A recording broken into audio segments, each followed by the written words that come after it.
helping you put the big P in profession. Here's our career Sherpa, Julie Bauke. Yeah, we talk careers every Wednesday morning at this time with Julie Bauke, and today would be no exception. What's interesting is this. I ask you the question,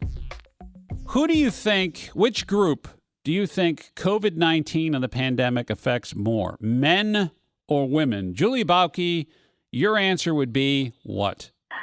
Women, at least, in the area of career. There's just been so many changes in really each part of our lives. And if you look at just the impact of having kids at home and having to do the homeschooling Sure. and kind of blend every other parts of our lives, it has had a bigger impact on women's careers and will continue to for a long time.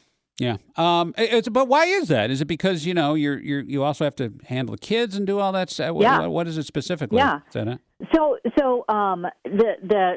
Forbes wrote this article, and they did this group they work with. They did a study on, really what's going on at home right now, and women are spending 15 hours a week more than men on domestic chores, domestic activity, and are 2 times more likely to be doing the homeschooling.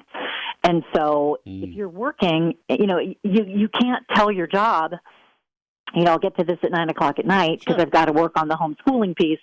And so a lot of the domestic chores responsibilities, which includes homeschooling, is falling right in women's laps.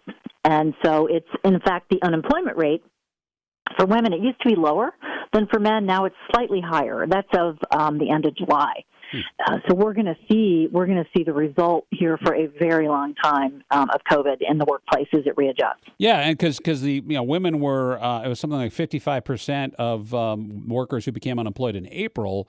That was 13% for men. So it's to me that's interesting. That says a lot about career choices and also the fact that where you are in the pecking order. So I can totally see how women are more affected by that. Because a lot of women will leave. The workforce, have kids and come back and do something else. My wife did that, and that's part of it too. You don't start where you were before. You start back, in maybe a different field entirely. I get that. Yeah, and also women are in a lot of those roles that a lot of the healthcare type of roles, a lot of teaching roles, those sort of things, and where maybe they've been expected to come back, and they look at their home situation and say, can't do it. They literally can't do it. So women are looking around and saying, what else can I do when this comes back? Life has changed, so how do I want to come out of this? I mean, I think a lot of people are thinking that. How do I want to come out of this? What do I want to do more of? Because now we have the time to actually think and say, okay, what I was doing before wasn't working because now all these responsibilities, they're falling on me for whatever reason. Yeah. And it could be that it's just, more in her wheelhouse. It could be more, it just makes sense. Maybe she's making less. It could be, she's got a job that she can't possibly do anymore because it's one of those essential jobs where there's not been any breaks. And she's got to say, you know what, I still want to work. I still want to add value. I still want to add to my family and support my family, but I've got to do it differently because, when is this going to end and is it going to happen again? And so, I think for a lot of people, it's going to force them to get really clear on what's most important and pursue that instead of just sort of, going from one week to the next and trying to hang in there. Yeah. Julie Bauke on the fact that women are greatly more impacted in careers with the pandemic than men are at this point, according to the numbers, and it's not even close. But there's a paradox here, too, because women make up the majority of those in the healthcare, or the frontline workers in healthcare, right? And so you look at that. Now, that field can't be that impacted by it, right? Because we need more nurses than ever before. Right. Well, so the demand on you, if you're a nurse, but you've got these little ones at home that need the homeschooling, and your work is putting more demand on you, and you're going to look at your home life and say, I can't continue in this nursing career because it's not. The demand at work is going up and up, where the demand at home is also going up and up. So what do I do? Something's got to give. And in some homes, there was the stat that said, still to this day, women spend 15 hours more per week on domestic chores and are 2 times more likely to be responsible for the homeschooling. And so, how do you do all of that? Well, you can't. Yeah.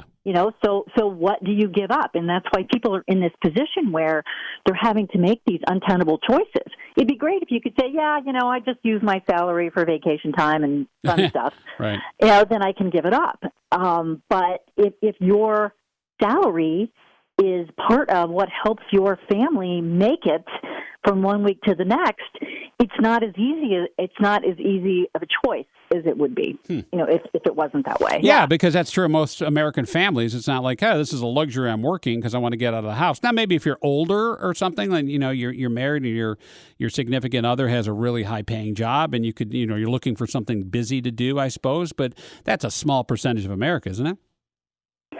Yeah, it is. It is. I mean, you look at there's stats already coming out about people in the middle class, people who, and I guess it depends on I'm not sure exactly what the definition of middle class is, but most of those households, there are 2 incomes, and it's not working for fun in hardly any case. Now, if your kids are gone and off to college or off on their own, they're launched, and it's, you're a 2-income household, that is a much easier scenario to manage. Okay. But I say all the time, thank heavens my kids are grown, because, if I was trying to homeschool them while doing everything else and sort of keep the boat afloat. I don't know how you do it. Yeah. I have great empathy and sympathy for people who are in that situation, because it is wildly difficult. Yeah, and it's almost an impossible situation because you thought you're tired before. Good Lord.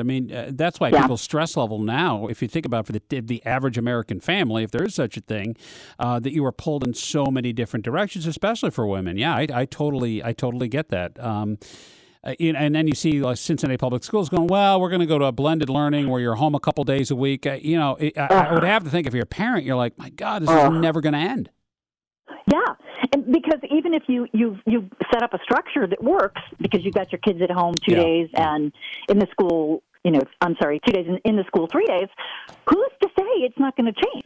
Are we going to get this surge in the fall that everybody's talking about, where there's flu now plus COVID, and is that going to shut everything down again? And so it's, I think when we cannot even reasonably plan from one day or 1 week to the next, that's a whole different level of anxiety. Yeah, I agree. Julie Bauke, our career Sherpa this morning on 700 WLW. We had some breaking news, just to interject here, that we're expecting the announcement about Breonna Taylor, the grand jury announcement, at about 1:30 today. We'll have that for you on 700 WLW. More on that in just a second after we wrap up with Julie. I want to kind of go off in a real quick direction here. I heard something yesterday driving in Jay Ratliff and Mike McConnell with the aviation report about how Delta in other airlines are appearing before Congress and saying, and I don't know if they're lobbying them for more money. I didn't catch the gist of the whole story. I can only consume so much information. I'm pretty stupid and dense. I'm not a sponge. I'm a rock. I'm a lava rock. Is that I'm presumably going to ask for maybe more bailout money, or, hey, we're going to have to lay off all these pilots and stuff. I think we've touched on this before, and it seems like the airline industry should be contracting. And I say that, not saying that I don't want to see anyone around town or anyone lose their job over this, but it seems like the nature of air travel is changing, right? We're doing more with less. Companies are going, why would we send you halfway around the world to pitch a product when you could do that on a Zoom call and people are open to it? People are business travel is way, way down. I don't know if that's ever going to go back to the levels it was. And if that's the case, should we be looking at the airline model and airline employees? Something like 18,000 maybe cut loose in one airline, and that'd be catastrophic. There's no doubt, but isn't that an indication that the market's changing? Absolutely. If I look at the number of companies and leaders that I've talked to who before all this started, or just as they were getting into it, were like, oh, this working remotely, this Zoom call, well, this is not going to work. No way. And some of the same people are like, I'm pleasantly surprised. Yeah. You can get more done than I thought. And so that needle's going to move from a business perspective. There will still be some travel, but it won't be what it was. And it probably shouldn't be. The people I know that I work with that have had to do a lot of business travel, they're exhausted. Their family lives have suffered. it's hard to run a life when you're on the road all It's the horrible. time. I have friends that did that, and it's like they're on the road, Yeah. like one was on my best friend. He was on the road like once a month, and it was horrible. Some people I know, I got other guys that they're on the road 2 or 3 weeks out of the month. Yeah. I don't know how you have a normal life by doing that. You can't. The airline industry has got to change. Now, some of them will pivot into delivering stuff. Yeah. More cargo work because if you fly for area. Delta, I would assume you could fly for DHL or FedEx. Yeah, sure, but that's not going to. But you don't need the flight attendants. You don't need the reservation agents. That's the problem. And so a lot of those folks, they have to reinvent themselves, and there has never been a time when there are more possibilities for reinvention than right now, because there's need popping up every day that we just that's still forming. I mean, our new lifestyle.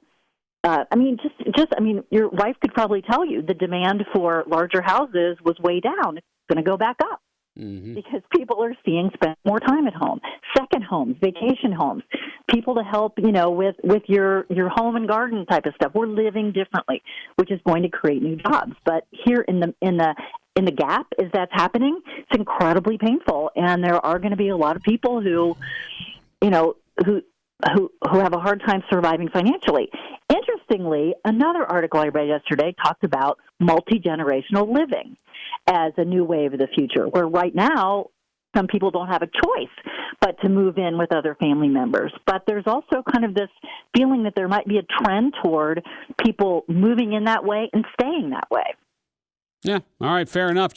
Julie Bauke, our career Sherpa this morning. I'll leave you some good news. I just saw the CEO Economic Outlook report where they interview CEOs and ask them questions about what they think is going to happen. 57% believe that sales are going to increase over the next year. And that I expect things to turn around by 20. Certainly by 2021 is going to look a lot better. I think 40% of them said 2021 is going to look a lot better. So, but again, it's not up to them. It's up to the virus and how we handle the virus outside of their control. Right. So, Julie Bauke at the Bauke Group, BAUKE, thebaukegroup.com. She's a career coach here in Cincinnati. If you're looking for some guidance, she'd be the one I'd talk to. Jules, thanks again. We'll talk next Wednesday. All right. See ya.